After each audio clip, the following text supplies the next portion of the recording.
because she's a black woman, or at least I thought she was. She clearly has black children.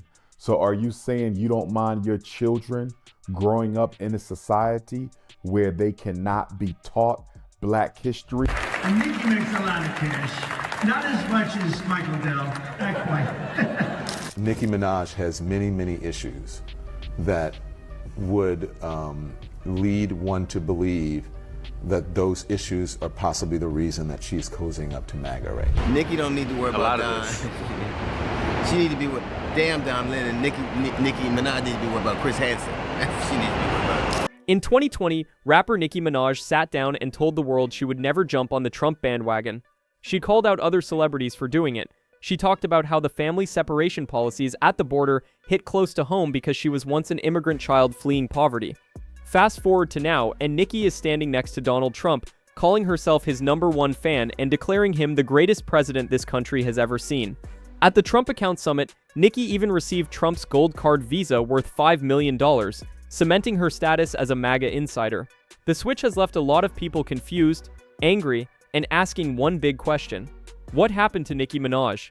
And the backlash from black celebrities has been loud, public, and absolutely ruthless. Let's rewind for a second. Back in 2020, during a Polestar Live conference, Nicki made her stance crystal clear. She wasn't feeling Trump.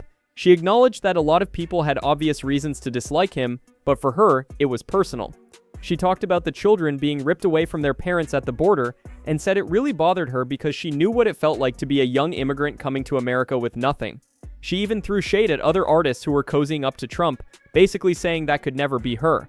At that time, Nicki seemed firmly planted on one side. She wasn't quiet about it either. She was vocal, passionate, and made it clear where her values stood. But something shifted. Recently, Nicki has been spotted at events with Trump, smiling for cameras and singing his praises. Hello guys, I'm with my favorite president, the best president of all time. And I'm with the queen of rap. She appeared at his Trump Account Summit and even showed up at AmericaFest 2025, a major Turning Point USA event. At AmericaFest, Nicki was interviewed by Erica Kirk, the current TPUSA CEO, where she made some eyebrow-raising comments. During that appearance, Nicki suggested that teaching black history somehow makes white children feel less than. She implied there was something wrong with making black kids feel proud of themselves while supposedly tearing down others. Those comments sent shockwaves through the culture, because here was a black woman, a mother of black children, seemingly echoing talking points that many felt went against the very community that built her career. And that was just the beginning of the fallout. One of the first celebrities to respond was DL Hughley. After Nicki posted tweets going after California Governor Gavin Newsom about children's health, DL came in swinging. He said Nicki shouldn't be posting anything about kids considering her husband, Kenneth Petty, can't legally be within 1,000 feet of one.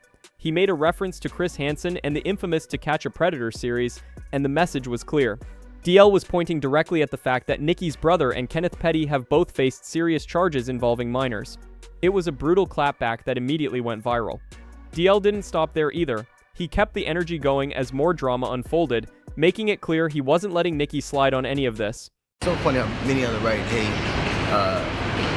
transgender and gay people more than they do pedophiles. It's amazing to me. Nicki don't need to worry about Don. She need to be with damn Don Lennon. Nicki Minaj needs to be worried about Chris Hansen. Things escalated even further when Nicki went after Don Lemon, who is openly gay. She used offensive language against him, and the backlash was immediate. Don didn't stay quiet. He fired back hard, saying Nicki has made it very clear how she feels about African Americans in this country, and that she apparently doesn't consider herself one of them. He then brought up her immigration status, claiming that under Trump's own policies, she could potentially face deportation since there have been questions about her legal citizenship.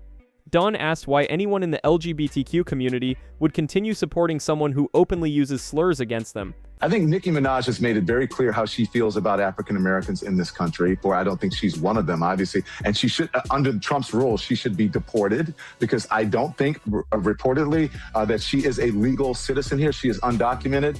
And so she has shown her disdain for African Americans. So why are you supporting her? Why are you buying her records? She's also supporting, I have lots of gay friends who love Nicki Minaj. Why are you supporting this homophobic, bigoted, ignorant woman? He called her someone who disrespects the community and questioned why people were still buying her music. DL Hughley jumped back in to support Dawn, telling Nicki to forget about him and start worrying about the multiple offenders in her own immediate family. The pile-on was relentless.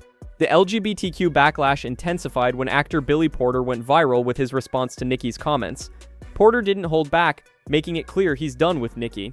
Reality TV star Tiffany Pollard, better known as New York from Flavor of Love, also weighed in during an interview with TMZ. She said she loves Nicki's music and has spoken to her several times, but collectively, people are disappointed.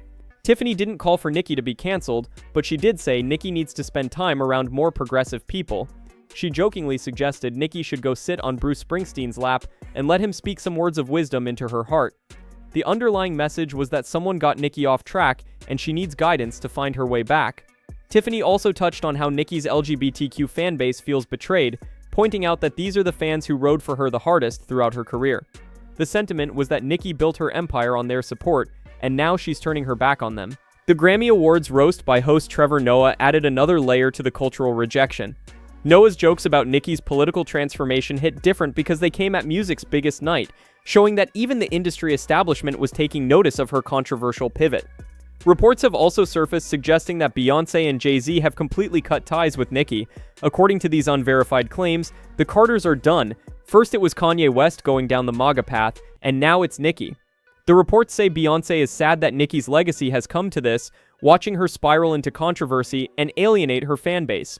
Of course, none of this has been confirmed by anyone in the Carter camp, so it remains speculation at this point. But the comparison to Kanye's trajectory is something a lot of people are making.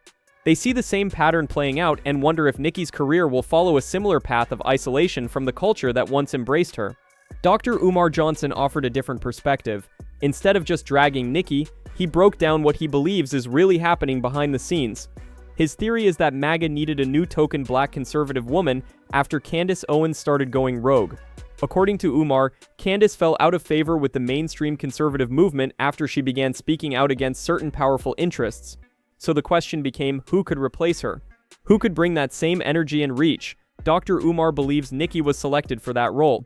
I believe that Donald Trump selected Nicki Minaj because they needed a replacement for Candace Owens. Remember, Candace Owens has fallen out of favor with the Republican Party and the mainstream conservative white agenda because she's now exposing the Zionist control of the conservative movement and of the United States government. She has international fame, a massive platform, and enough controversy in her personal life that some speculate she might be vulnerable to pressure.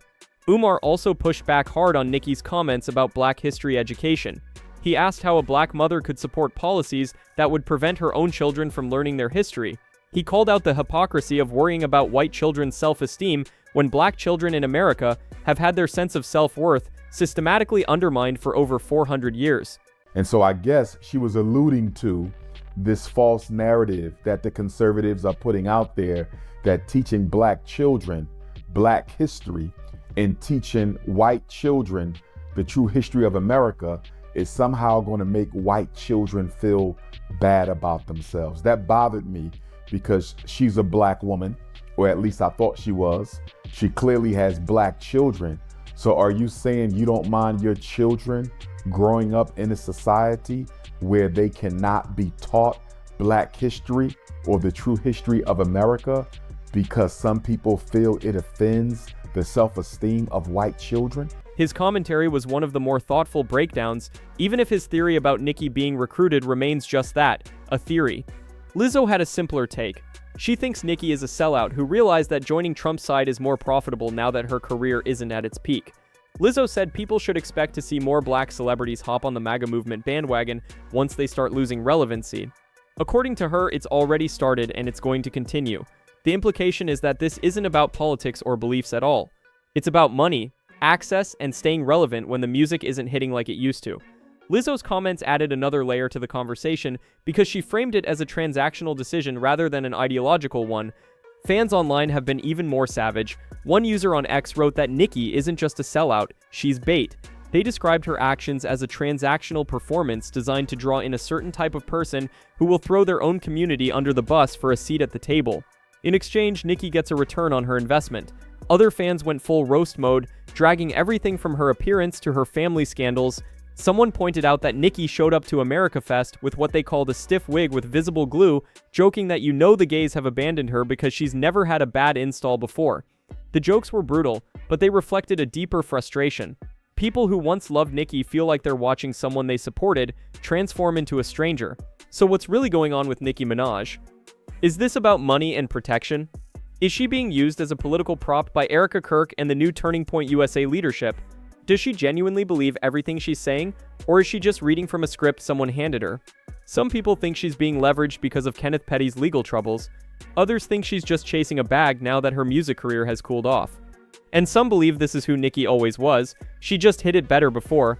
Whatever the truth is, one thing is clear: the culture is watching, and the verdict so far hasn't been kind.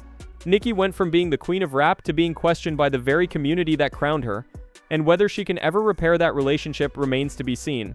Thanks for watching, and I'll see you in the next one.